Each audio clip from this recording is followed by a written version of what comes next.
আসসালামু আলাইকুম এভরিওয়ান, কি অবস্থা সবার? কেমন আছেন? আশা করি আপনারা সবাই ভালো আছেন। আলহামদুলিল্লাহ আমি আপনাদের দোয়ায় ভালো আছি।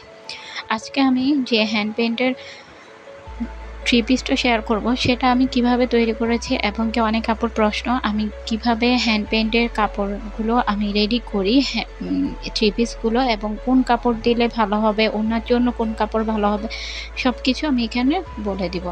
আর এই থ্রি পিসটা আমি একদম সুতির মধ্যে করেছি আর ওড়নাটা ছিল হাফ সিল্কের মধ্যে। ওড়নাটা কিন্তু অনেক বড় ছিল। তাহলে চলুন সম্পূর্ণ ভিডিওটা শুরু করা যাক।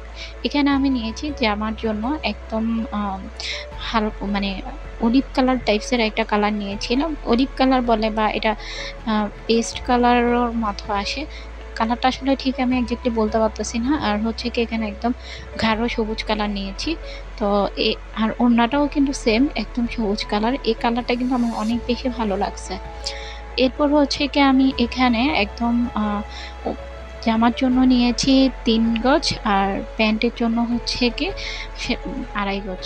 যারা দেখা যাচ্ছে বেশি হেলদি তাদের জন্য 3.5 গজ নেবেন, আর যারা বেশি আবার লম্বা হয় তাদের জন্য কিন্তু 3.5 গজ নেবেন।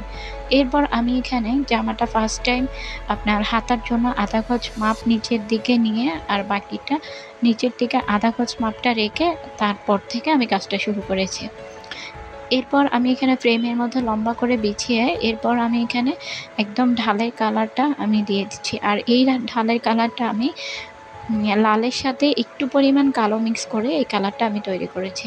আর সবুজের যে ফুলের কালারটা আমি দিব সেটা হচ্ছে সবুজ কালারের সাথে একটু পরিমাণ কালো মিক্স করে আমি একদম পিচ কালার টাইপসের একটা কালার নিয়ে আসছি।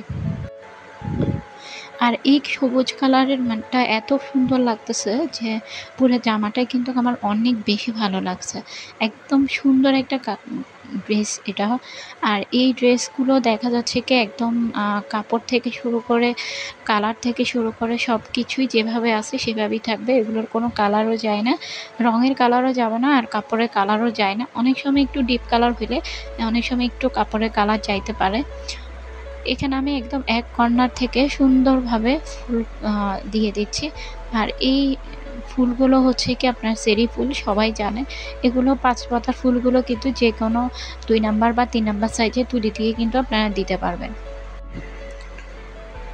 এভাবে করে আমি আস্তে আস্তে সম্পূর্ণ ফুল আর ঢালের সাথে কলিগুলো দিয়ে দিচ্ছি।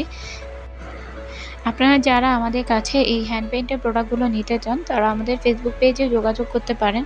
আমাদের ফেসবুক পেজের লিঙ্ক আমি ডেসক্রিপশন বক্সে দিয়ে দিব। আপনাদের একদম নিজেদের পছন্দ অনুযায়ী কাস্টমাইজ করে নেওয়ার সুযোগ আছে। আপনারা চাইলে এটার সাথে যদি ম্যাচ করে বেবি জামা বা ছেলেদের পাঞ্জাবি সব কিছুই আপনারা পেয়ে যাবেন। অনেক আপুরা চাচ্ছে আবার এই কালারের শাড়ি এই ধরনের কাজ করে চাইলে কিন্তু এই ধরনের কাজ করে সেটা কাস্টমাইজ করে নিতে পারবেন। এভাবে করে আমি একদম সম্পূর্ণ কাজটা শেষ করে নিয়েছি।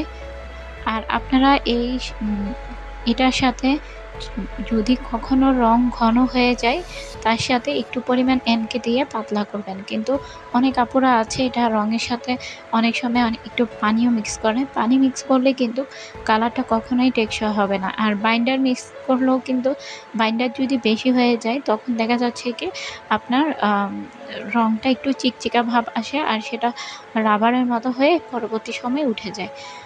এরপর আমি ফুলগুলো দেওয়ার পরে এখন আমি এখানে পাতাগুলো দিয়ে দিচ্ছি। আমি জামা যেভাবে করেছি সেমভাবে কিন্তু ওড়নাও কাজ করে নিয়েছি। আর ওড়নাটা হচ্ছে কি আপনার একটু সাদা রঙের সাথে একটু পরিমাণ সবুজ রং দিয়ে কিন্তু আমি এই ওড়নার ফুলের কালারটা নিয়ে আসছি। এভাবে করে আমি আমার সম্পূর্ণ কাজটা শেষ করে দিচ্ছি। আপনারা যারা আমার চ্যানেল এখনও নতুন, যারা এখনও আমার চ্যানেলটি সাবস্ক্রাইব করেন নাই তারা প্লিজ আমার চ্যানেলটি সাবস্ক্রাইব করবেন এবং পাশে থাকা বেল বাটনটি অন করে দেন। আপনারা আপনাদের হ্যান্ড পেইন্ট নিয়ে যত রকমের প্রশ্ন আছে সব শেয়ার করতে পারেন। এই তো আমার ফাইনালি কাজ শেষ। তাহলে আজকের জন্য এখানে বিদায় নিচ্ছি। সবাই ভালো থাকবেন, সুস্থ থাকবেন। আল্লাহ হাফেজ। আসসালামু আলাইকুম।